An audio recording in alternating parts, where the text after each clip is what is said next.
आप सभी का स्वागत है सबकी पाठशाला में। हम पढ़ रहे थे भारतीय संविधान के बारे में। ठीक है, भारत का संविधान जो है उसके बारे में हम पढ़ रहे थे और हमने अनुसूची के बारे में पढ़ लिया है, संविधान के बारे में पढ़ लिया है, भारत के संविधान में किस देश से क्या लिया उसके बारे में पढ़ लिया है। अभी तक आप लोग अगर नहीं देखें तो जाके पीछे हमारे प्लेलिस्ट में वीडियो देख लीजिए हमारे भारत में, वहाँ पर आप संविधान के बारे में ना पढ़ लेंगे। आज हम बात करेंगे संविधान के भाग 1 के बारे में। ठीक है, संविधान भाग 1 के बारे में हम लोग बात करेंगे। ऐसे ही हम जितने भी संविधान में 22 भाग हैं सभी भागों के बारे में हम लोग पढ़ेंगे। तो भाग 1 की बात करें तो भाग 1 को क्या कहते हैं संविधान में? संघ और उसका राज्य क्षेत्र। ठीक है, भाग 1 को संघ और उसका राज्य क्षेत्र कहते हैं। भाग 1 के अंतर्गत यही आता है। ठीक है, आइए देखते हैं। बात करें तो अनुच्छेद 1 से लेकर अनुच्छेद 4 तक भाग 1 के अंदर आता है। ठीक है, आपकी जानकारी के लिए बता दें कि संविधान में टोटल 22 भाग हैं। ठीक है, अनुच्छेद जो है 395 हैं। अगर ए बी सी डी से बात करेंगे तो 400 से ऊपर है अनुच्छेदों, लेकिन हम मूल रूप से 395 ही जानते हैं। ठीक है, अगर अनुसूची की बात करें तो 12 अनुसूची हैं। शुरू में पहले अनुसूची 8 थी, फिर इनको 12 कर दी गई हैं। इसके अनुसूची के ऊपर भी मैंने एक वीडियो बनाई है और एग्जाम में क्या क्या पूछेगा अनुसूची के बारे में उसके ऊपर भी मैंने क्वेश्चन आंसर बनाया है। एक बार आप उसको जरूर देखिए, फिर आपको अनुसूची के बारे में कभी भी कोई दिक्कत नहीं होगी। तो हम भाग 1 के बारे में बात करेंगे। भाग 1 के अंतर्गत 1 से लेकर 4 तक अनुच्छेद आते हैं। ठीक है, 1 से लेकर 4 तक जो अनुच्छेद हैं वो भाग 1 के अंदर आते हैं। बात करें अनुच्छेद 1 की। ठीक है, अनुच्छेद 1 की हम बात करें तो अनुच्छेद 1 को क्या कहते हैं कि भारत राज्यों का एक संघ है। ठीक है, भारत क्या है? राज्यों का एक संघ है। और अनुच्छेद के अंदर ही हमको क्या मिलता है कि भारत यानी कि इंडिया यानी कि भारत। ठीक है, यानी कि अनुच्छेद 1 के अंदर ही भारत के 2 प्रमुख नामों के बारे में बताया गया। क्या क्या? इंडिया और भारत। संविधान के अंदर हिंदुस्तान का नाम कुछ नहीं है, सिर्फ यहाँ हिंदुओं के नाम से ही जोड़कर हिंदुस्तान बनाया गया है, लेकिन संविधान में सिर्फ 2 प्रमुख नाम है। क्या क्या? इंडिया और भारत। ठीक है, देखिए भारत अर्थात इंडिया राज्यों का संघ है। ठीक है, पहला ये कहा गया है भारत अर्थात इंडिया राज्यों का संघ है, अनुच्छेद 1 में कहा गया है। फिर क्या कहा गया है? राज्य और उनके राज्य क्षेत्र वे होंगे जो पहली सूची में निर्दिष्ट होंगे। मतलब कि जो अनुसूची पहली है, हमने अनुसूची के बारे में बताया था, पहली सूची में क्या कहा गया है कि राज्यों के बारे में पढ़ा गया है। मतलब अगर कहा जाए तो भारत एक राज्य का संघ है। ठीक है, चलिए मान लिए हम राज्य का संघ है, इसमें राज्य बहुत सारे हैं। ठीक है, लेकिन कौन राज्य हैं, उनका क्या नाम है, उनकी कितनी क्या क्षेत्रफल है, क्या कैसे है, इसके बारे में पढ़ने के लिए हमको अनुच्छेद 1 कहता है कि आप अनुसूची 1 में जाइए, वहां पर इसके बारे में राज्यों के बारे में लिखा हुआ है। ठीक है, फिर तीसरा पॉइंट है भारत के राज्य क्षेत्र। तो भारत के राज्य क्षेत्र में क्या क्या आते हैं? जैसे भारत का राज्य क्षेत्र, राज्य के बारे में, तो राज्य कितने हैं? टोटल 28 हैं। फिर केंद्र का क्षेत्र आता है, केंद्र शासित प्रदेश। ठीक है, केंद्र क्षेत्र, केंद्र शासित प्रदेश, वो है 8। ठीक है, और एक तीसरा आता है अर्जित क्षेत्र। क्या? अर्जित क्षेत्र।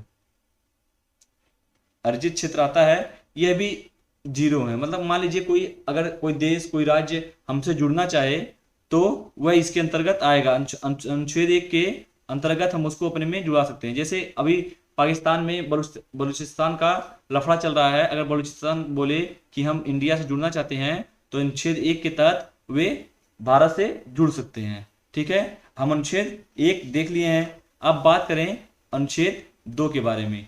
ठीक है, अनुच्छेद 2 क्या कहता है?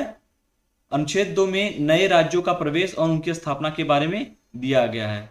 यानी कि कोई नया राज्य भारत में प्रवेश करे, भारत में जुड़ना चाहे और उसकी स्थापना के बारे में यह कहा गया है। तो यह संसद को अधिकार होता है कि वह नए राज्य को जोड़ सकता है और उसकी स्थापना कर सकता है। ठीक है, लेकिन अगर नए राज्य को जोड़ना है तो उसके पहले वह भारत के राष्ट्रपति को सूचना देगा कि हाँ कि हम इस राज्य को जोड़ना चाहते हैं। ठीक है, सिर्फ एक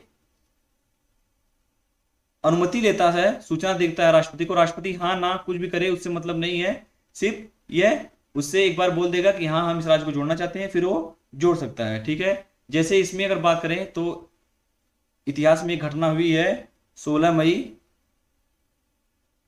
कब 1975 को, 16 मई 1975 को यह घटना हुई है।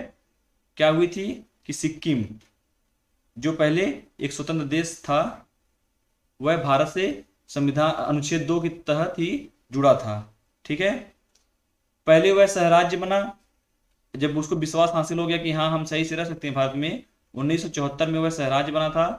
और जब उसको विश्वास हो गया हम भारत में सही से रह सकते हैं, हमारे साथ कोई भेदभाव नहीं होगा, तो वह 1975 में भारत का एक पूर्ण राज्य बन गया।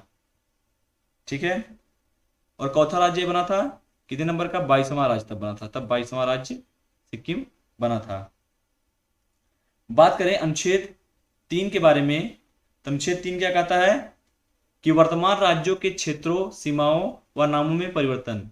अनुच्छेद 3 के तहत हम जो वर्तमान राज्य हैं उनके क्षेत्रों को काट कर अलग सकते हैं। मान लीजिए उत्तर प्रदेश है, उसको काट के हम अलग कर सकते हैं। ठीक है, उनकी सीमाओं में बदलाव कर सकते हैं, छोटा बड़ा, कोई जिला इधर दे दें, कोई जिला उधर कर दें। नामों में परिवर्तन, नाम बदल सकते हैं। ठीक है, जैसे उड़ीसा का नाम कई बार बदला गया। ठीक है, चेन्नई का नाम बदला गया, पहले मुंबई था मुंबई किया गया, ऐसे ही कलकत्ता, कोलकाता को कलकत्ता किया गया, ऐसे ही नाम चेंज कर सकते हैं। ठीक है, वही राष्ट्रपति को पूर्व अनुमति के लिए बोलेगा, फोन करेगा, हाँ हम करना चाहते हैं, राष्ट्रपति बाध्य है इसके लिए, हाँ ना कुछ भी बोले, लेकिन संसद उसको कर देगी, सिर्फ एक बार उसको पूछना पड़ता है बस फॉर्मेलिटी के लिए, यही है इसमें। ठीक है, यह फिर राष्ट्रपति वहां के जो राज्य का मुख्यमंत्री रहेगा उसको भी वह कॉल करके पहले एक बार सूचना दे देगा कि हम आपके राज्य में बदलाव करना चाहते हैं। अब वहां का मुख्यमंत्री सहमत हो या ना सहमत उससे मतलब नहीं है, केंद्र के हाथ में ही सब अधिकार होता है। ठीक है, केंद्र बदल सकता है। यही घटना हुई थी कहां पर, जब आंध्र प्रदेश अलग हुआ तो वहां भी सब वहां सहमत नहीं थे अलग करने के लिए, लेकिन फिर भी इनको अलग कर दिया गया। ठीक है, तेलंगाना और आंध्र प्रदेश को अलग कर दिया गया। इसमें जैसे अनुच्छेद 3 के तहत ही मध्य प्रदेश से छत्तीसगढ़ अलग हुआ था, कब, 1 नवंबर को, 1 नवंबर 2000 में अलग किया गया था मध्य प्रदेश से छत्तीसगढ़। उत्तर प्रदेश से उत्तराखंड अलग हुआ था, कब, 9 नवंबर 2000 में। ठीक है, बिहार से झारखंड अलग हुआ था, कब, 15 नवंबर 2000 में। ठीक है, जम्मू और कश्मीर भी ऐसे ही अलग करके उन्होंने केंद्र शासित प्रदेश बना गया इसी के तहत ही। ठीक है, बात करें अनुच्छेद 4 के बारे में। अनुच्छेद 4 का क्या आता है, अनुच्छेद 4 कहता है कि अनुच्छेद 2 और अनुच्छेद 3 के अधीन बनाई गई जो विधियां हैं, ठीक है, वह अनुच्छेद 368 के तहत नहीं आएंगी। ठीक है, अनुच्छेद 2 और 3 की जो हम विधियों या फिर राज्य को अलग कर रहे हैं, राज्य को जोड़ रहे हैं, उनका नाम चेंज कर रहे हैं, सब कुछ कर रहे हैं, वह अनुच्छेद 68 के तहत नहीं आएंगी। मतलब अनुच्छेद 368 में क्या कहा गया है कि संसद को संविधान में संशोधन करने की शक्ति प्रदान करता है। संसद संशोधन कर सकता है, लेकिन इस संविधान में किसी बात के होते हुए संसद अपनी संविधान शक्तियों का प्रयोग करते हुए संविधान के किसी उपबंध का परिवर्तन या निरसन के रूप में इस अनुच्छेदन में उल्लिखित प्रक्रिया के अनुसार संशोधन कर सकता है। मतलब कहने का मतलब ये है कि अगर किसी राज्य को जोड़ना है, किसी राज्य को अलग करना है, उसका नाम चेंज करना है, कुछ भी करना है, तो संविधान में हमें संशोधन करने की जरूरत नहीं है। हम सरकार वैसे ही कर सकती है बिना संशोधन किए ही। हाँ, इससे एक दो पॉइंट थोड़ा दिक्कत होती है अनुच्छेद 4 से। क्या क्या दिक्कत होती है कि अनुच्छेद 4 के तहत अगर आप किसी राज्य को जोड़ रहे हैं, राज्य को किसी अलग कर रहे हैं, नाम चेंज कर रहे हैं, तो आपको सिर्फ 50% बहुमत की जरूरत है। 50% बहुमत की जरूरत होती है। वैसे भी जिसकी पूर्ण बहुमत सरकार होती है उसको 50% के लिए कोई दिक्कत नहीं होती है, वह आराम से पास करा लेता है इसके लिए। ठीक है, राष्ट्रपति के द्वारा बाध्य नहीं होता है, सिर्फ राष्ट्रपति को सूचना देगा, राष्ट्रपति हस्ताक्षर उसको करना ही करना पड़ेगा। सिर्फ उसको एक बार बोले कि हाँ इसको आज अलग करना है बस। ठीक है, हाँ, दो चीज बहुत ज्यादा परिवर्तन हो जाती हैं। जैसे मान लीजिए अनुसूची 1 जो थी, क्या हमारे राज्यों के बारे में थी। अब हम किसी राज्य को अलग कर रहे हैं, उनको उनका विस्तार कर रहे हैं, उनका कम कर रहे हैं, या फिर कुछ भी कर रहे हैं, तो अनुच्छेद 1 में लिखा है हमारे राज्यों के बारे में, तो अनुच्छेद 4 के तहत हम किसी चीज को अगर बदलेंगे तो अनुच्छेद अनुसूची 1 को भी बदलना पड़ेगा। ठीक है, अनुसूची 1 को भी चेंज करना पड़ेगा। और अनुसूची जो 4 में दिया है उम्मीदवारों के बारे में, मतलब किसी राज्य के जो सांसद विधायक हैं उनके उम्मीदवारी के बारे में उनका उसमें उल्लेख है। तो अब राज्य को छोटा करेंगे तो उम्मीदवार कम हो जाएंगे, राज्य को बड़ा करेंगे उम्मीदवार ज्यादा हो जाएंगे। तो इसके तहत अनुसूची 4 को भी बदलना पड़ेगा। ठीक है, आई होप सब लोग समझ गए होंगे। अनुसूची 1, 2, 3 और 4 मतलब हमारा भाग 1 समाप्त हुआ। आइए इससे संबंधित कुछ महत्वपूर्ण प्रश्नों को देख लेते हैं जो हमको एग्जाम में बार बार पूछे जाते हैं। जिसे देखते हैं, पहला प्रश्न है भारत राज्यों का संघ है किस अनुच्छेद में कहा गया है। मैंने आपको पहले ही बताया, इंडिया यानी कि भारत राज्यों का संघ है अनुच्छेद नंबर 1 में। ठीक है, दूसरा क्वेश्चन, नए राज्यों का प्रवेश या स्थापना किस अनुच्छेद के अनुसार किया जाता है। मैंने आपको बताया कि नए राज्य प्रवेश करना है या उसकी स्थापना करनी है तो अनुच्छेद हम 2 के तहत करते हैं। ठीक है, अनुच्छेद 2 के तहत। अगला क्वेश्चन देखते हैं, सिक्किम को भारत में किस अनुच्छेद के द्वारा मिलाया गया था। मैंने आपको बता ही दिया था कि सिक्किम को अनुच्छेद 2 के तहत ही भारत में मिलाया गया था। कब? 1975 में। अब याद रखना 1975 में सिक्किम को मिलाया गया था और जिस समय मिलाया गया सिक्किम 22वां राज्य बना था भारत का। ठीक है, प्रश्न नंबर हम देखते हैं 4। प्रश्न नंबर 4 देखें, उत्तर प्रदेश से उत्तराखंड को किस अनुच्छेद के द्वारा अलग किया गया था। मैंने आपको पहले ही बताया, उत्तर प्रदेश से उत्तराखंड को अलग किया गया अनुच्छेद 3 के तहत। अनुच्छेद 3 कहता है कि हम वर्तमान में किसी राज्य को छोटा बड़ा कर सकते हैं, उनकी सीमाओं में परिवर्तन कर सकते हैं, उनका नाम चेंज कर सकते हैं, कुछ भी कर सकते हैं अनुच्छेद 3 के तहत। अगर बात करें उत्तर प्रदेश से उत्तराखंड को कब अलग किया गया तो 9 नवंबर सन 2000 को। ठीक है, और बात करें क्वेश्चन नंबर 5 के बारे में।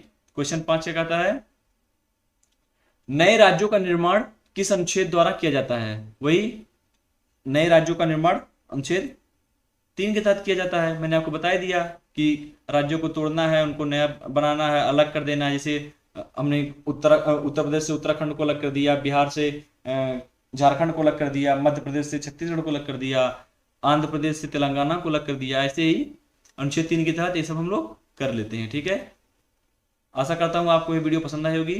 मिलते हैं अगली क्लास में। जय हिंद, जय भारत, वंदे मातरम। अगर तलवार की नोक पर या एटम बॉम्ब के डर से कोई हमारे देश को झुकाना चाहे, दबाना चाहे, ये देश हमारा दबने वाला नहीं। तो एक सरकार के नाते हमारा क्या जवाब हो सकता है सिवाय इसके कि हम हथियारों का जवाब हथियारों से दें।